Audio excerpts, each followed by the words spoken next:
New Delhi, in fact, has kept a close watch over that meeting. The MEA now reacting to this meeting between Pakistani Prime Minister and US President, reaffirming its long-standing position that there is no space for third-party mediation as far as issues between India and Pakistan are concerned. This, of course, is in response to what Pakistan claimed right after that meeting, that it was Donald Trump who brought about peace and brokered truce between India and Pakistan in the aftermath of Operation Sindoor.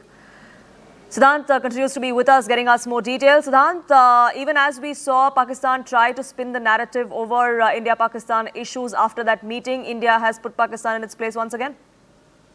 Well, that's right. In fact, this question was asked today in the press briefing at Ministry of External Affairs, that what is India's view on Munir meeting President Trump for the second time in 6 months, to which spokesperson Munir said that we have taken note of those meetings.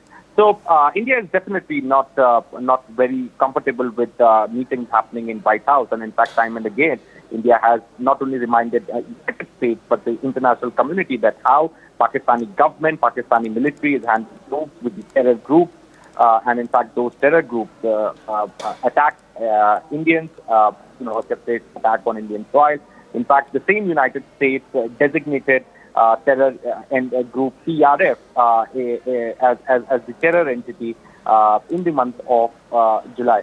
So India has made its position very clear when it comes to cross-border terrorism, when it comes to terrorism emanating from Pakistan. In fact, at every level during the engagements with the US government, India has raised the issue of terrorism. In fact, yesterday, MS Jaishankar, while speaking at the G20 foreign ministers meet, did raise the issue of terrorism in his remarks.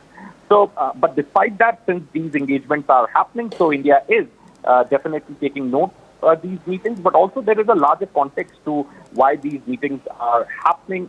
Pakistan is giving credit to President Trump for stopping the war between India and Pakistan. Second, President Trump is interested in critical minerals, crypto mining, and oil reserves in Pakistan.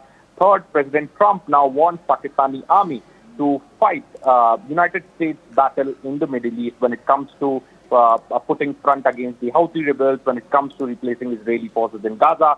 President Trump wants Munir's men to be guarding the U.S. interest in the region, and perhaps that is, it looks like that is one of the main reasons that why there is so much closeness and bond harmony between the American and the Pakistani leadership. But again, India keeps note of these meetings and also studies and examines the implications that these meetings or perhaps any kind of an agreement or pact being signed between two sides have on India's national interest. Back to you. Right, Siddhant, thank you so much for getting us the latest on that front. We'll keep a track of that and much more here on this edition of Nation at 5. But for now, it is time for a quick break.